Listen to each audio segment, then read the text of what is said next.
I'm DJ. And I'm Andrew. Welcome to One Shots Tavern, A TTRPG podcast where we seek out new ways to tell your stories through different systems and games. Welcome to part 3 of our Zine Quest series. Today we are talking about Pink Security and More, DJ's project for Zine Quest. If you are not familiar with Zine Quest, it is Kickstarter's effort in the month of February for individuals to put out a zine that is a TTRPG and crowdfund it and share it with the world. And both of us are working on a project. Last episode, if you listen to part 2, is about my project, Battle School. And it is a big project that is coming from my heart. It's a new system and everything. Go listen to the episode. Check it out on ZineQuest. But today, we are talking about something that has been inside of this man for quite some time. And I'm so glad that we're going to finally see it on paper. That is Pink Security and More. It used to be called Poly Pink and the Apocalypse. But which is great. And it sounds good together, but Pink Security and More is a much better title. So this all starts with a sob story. So grab your tissues. January of last year, I lost my job. And that had a profound effect on me. And it was kind of over mental health issues and a bunch of other things. And I was at home and I wasn't doing anything. I was just kind of sitting around, just existing. And I was talking to Amber, my wife, and we were just kind of talking about specifically the young adult novel character, right? The young adult protagonist and how awful they always are. They're always they're written in such a way that you're supposed to see yourself through their eyes, right? You're supposed to almost attribute your own personality to it, and it always comes out bad, especially in movie adaptations. And so I was just joking around, and we were talking and spitting ideas back and forth, and then I came up with the idea of Poly Pink. And at first it was just a silly thing, and then it was like, no, this is actually a really cool character. And so I came up with a setting. Me and my wife worked on characters together. We started to write what was at the time a graphic novel called Poly Pink and the Apocalypse. I would still love for this to come out as a prequel at some point, but it's really expensive to art for for a graphic novel or comic book. Who knew? And so what ended up happening was I shelved it for a while, and then I started game mastering for hire. And while I was game mastering for hire, I was already writing new worlds and a whole bunch of new lore and stuff. When I finally got to a point where I was satisfied with one of my homebrew worlds, I just sat there and go, hey, you know what? Pink Security, or at the time, Poly Pink and the Apocalypse, is a really fun and cool setting that would be great for a TTRPG. And so I began to kind of convert. I started taking all of that lore and kind of making it into a setting book that anybody could use for any of their games. And so I took the main team from Pink Security and More, and I kind of advanced it a year, and now they're a successful odd jobs for hire association called Pink Security and More. And with Pink Security and More, you are hopping in as new hires to Pink Security and More. And so your players or you will go on and do odd jobs like making dangerous deliveries out into the wastelands of North America, doing junk races, Mad Max style. What else? Things like protecting the community from gangs, who are, running protection rackets, and all of that. So that's what Pink Security is, or Pink Security and More is. Let me tell you more about the environment in which Pink Security takes place. The city of Dump City is a post-post-apocalyptic settlement. It takes place somewhere in the heartland of America, and it is a few generations removed from the apocalypse that ended everything. It's a myriad of things that possibly brought the world to its knees, right? And society fell. And during the apocalypse, everybody flees. Everybody runs away. They go and have these alone spaces, right? They might be in small enclaves, small communities, but for the most part, everybody's hiding if they're surviving. They're just fighting for survival. So that's the apocalypse. The post-apocalypse is when things get a little bit more civilized, where those structures of power kind of start to kind of come back into place, and people start to you know focus around these charismatic leaders, and their communities start to grow. The post apocalypse, in my opinion, is what comes after that, because if humanity survives, we are like cockroaches. All right. We are going to come back. We are going to do more. We are going to rebuild. And so essentially, uh, people have come back together, and they start to go through these abandoned cities, these places that were useless during the apocalypse and useless during the post-apocalypse. But now they're going, our communities are growing so large and strong, we actually need the space to begin to house people. And then all of a sudden you have things like, oh, we need an economy. And so it starts to rebuild. Dump City was founded uh, a generation, 2 generations ago, essentially by the grandparents and the great grandparents of the people of Dump City. And they first kind of came in and started to pick up the junk. They've started to kind of like pick up the trash. They start repairing buildings slowly from the outside, working their way in and up into the skyscrapers, and essentially giving themselves a place to live. Um, it becomes centers of trade and centers of entertainment, and all of a sudden, people are doing regular jobs again, regular jobs. But those regular jobs could be, hey, we're a group of people who go out to the landfill that was left over by a generous previous society, and they begin to either refurbish and fix the things within it, or they begin to deconstruct it down to its base materials so that they can recycle it into something better. And so all of the vehicles that they use are a hodgepodge of MacGyvered together parts, right? They are essentially junk vehicles. And they begin to fix it, and they begin to work their way around it, because when people don't have access to the actual things to fix things, they find a way to make sure that it will work in one way or another.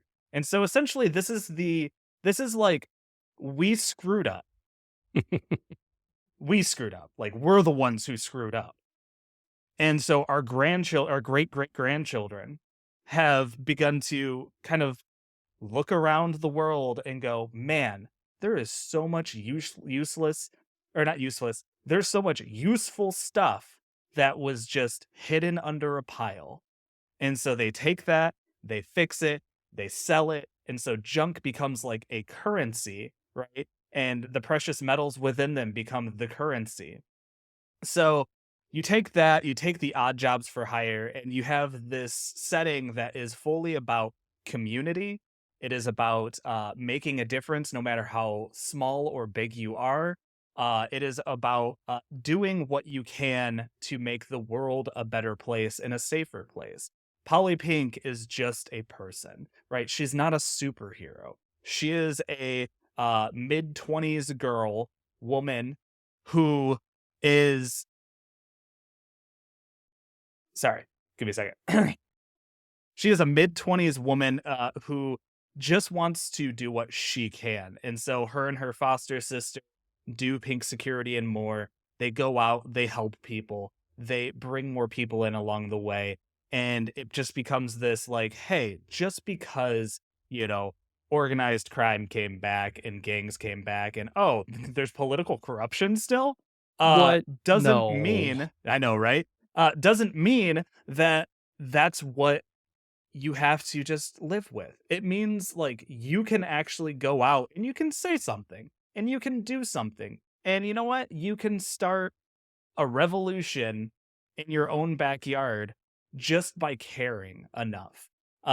And that's something that I think a lot of people need because a lot of people in our world feel powerless. They Yeah. feel like they can't do anything and they're frozen. They see horrible things, they see global warming, they see whatever is happening, and they're like, I am one person. What am I going to do? And while they can't fix it on their own, they can definitely snowball into a bunch of people helping each other and building community and just kind of like helping each other.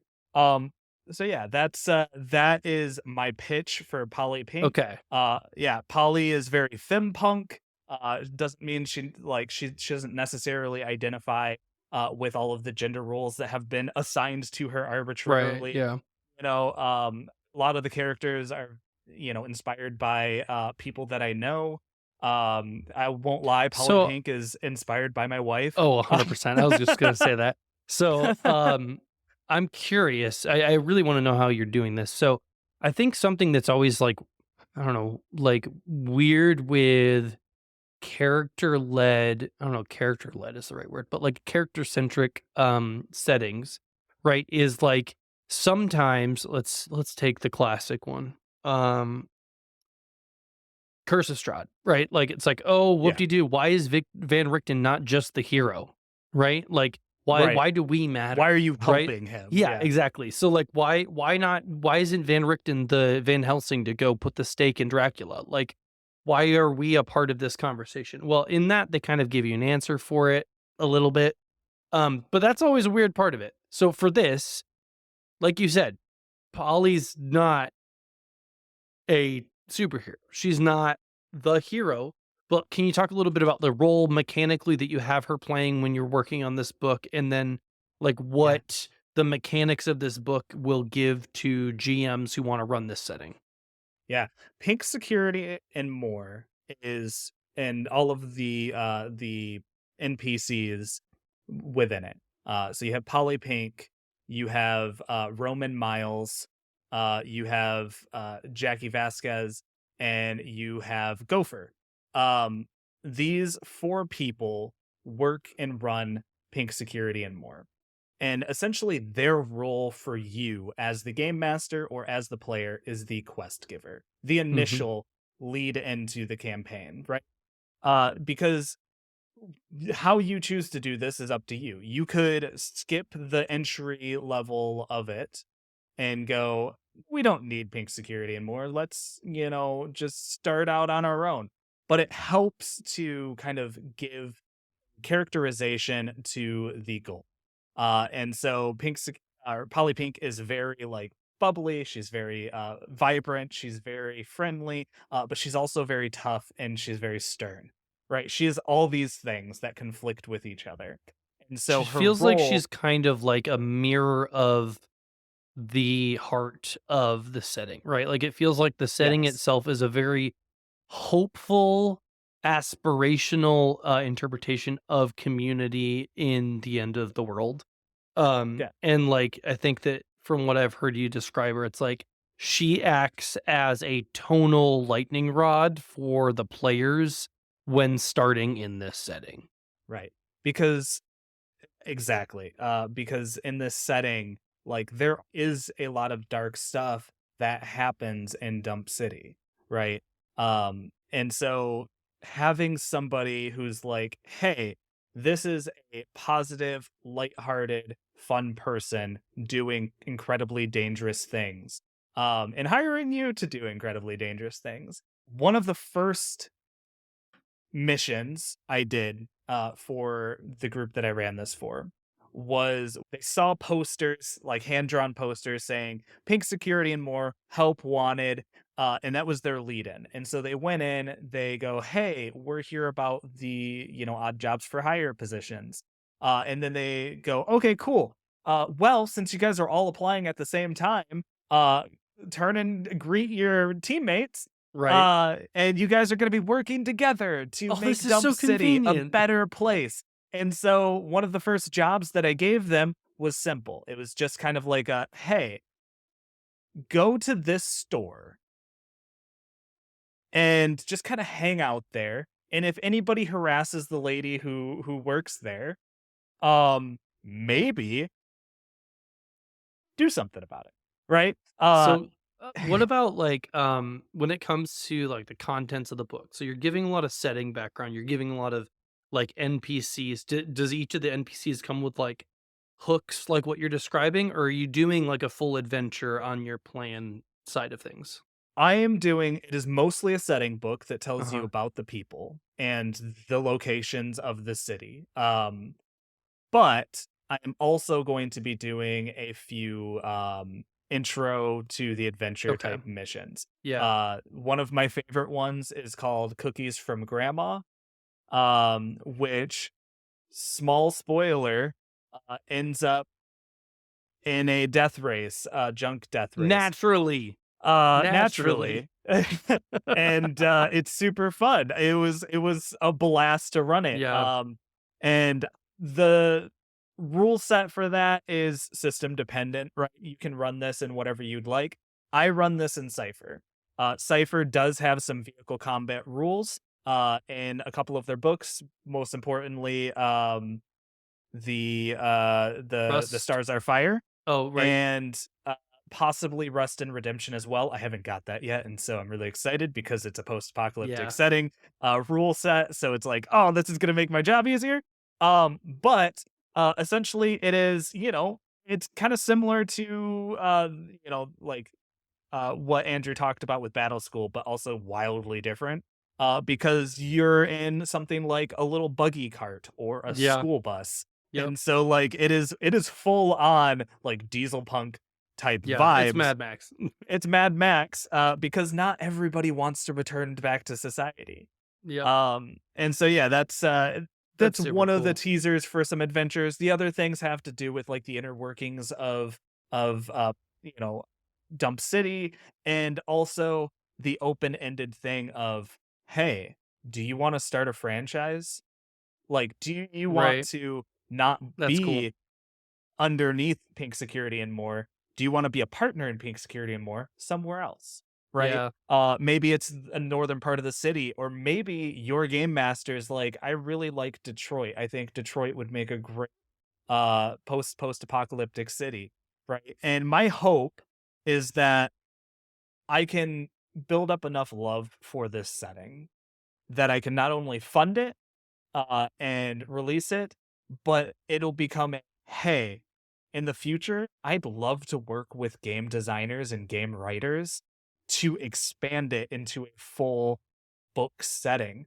Um, the setting that I currently have is mostly geared towards Cipher System, but can be used with everything from Cortex to Path or Starfinder 2E, whatever it is, you are the most comfortable with. If you wanted to, you could run it in 5th edition. I don't know how that will Somehow. work, but people run some crazy stuff in 5th People edition run sometimes. 5e all the time when it shouldn't be, right? Exactly. But it is up to you. And Yeah. if any of this has sounded great to you, if any of this kind of like made you feel like, oh, that sounds like that would be a fun and warm setting to be in, please check out the Zine Quest Kickstarter for Polypink or Pink Security and More. We will include the link in the bio. I'm super excited. Like, if I get 20 people funding this, Right. I'm happy, right? Yep. That's well, sorry, 30 people. That way we could get over the number. There you Uh, go.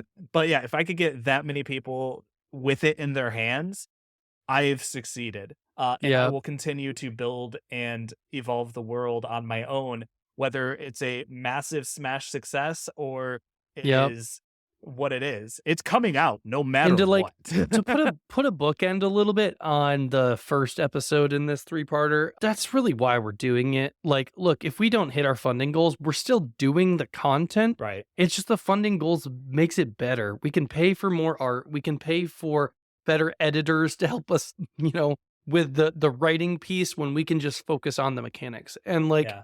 at the end of the day, we are going to keep making cool stuff, but we really want to share it with you guys. We want to hear from you guys. Please check out both his project and mine over on ZineQuest. Links will be in the description. Also, I get to finally rep it. We've got merch. Coastal Mage Yes, Slayer. If you get it, buy you get one. it. Um, we I'm also waiting for have one mine for still. Magic Missile, and we also have a logo tee for the podcast as a whole. Thank you guys so much for listening. Be sure to check us out over on Patreon. You're going to get access to the full length actual plays of the games that we're demoing. We've got a couple lined up. There's one that we're recording tonight that I'm very Yeah. excited about. And there's many more to come. So if you want to see us playing some games, check out our Patreon.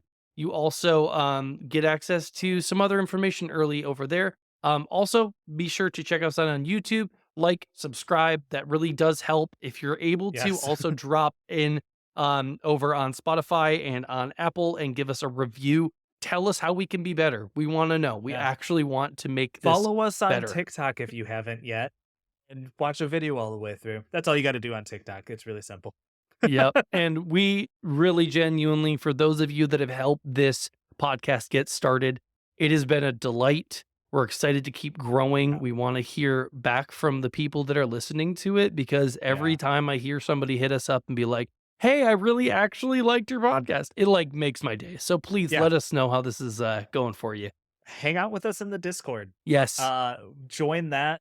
There's a bunch of people in there, and you'll get to see some really cool art and stuff in there as well. That'll probably be one of the first places we start to share the art for our submissions. And So if you thank you guys. are interested in getting to that community piece that we mentioned in our first episode about getting into self-publishing, a lot of the people that we've been meeting are getting into our Discord and hanging out there as well. Yeah. And there is also links in, I think, our first episode of checking out some of these other Discords. That you can get involved in the TTRPG space here on YouTube, TikTok, and the internet as a whole. So thank you guys for listening. It's been a blast. See you soon.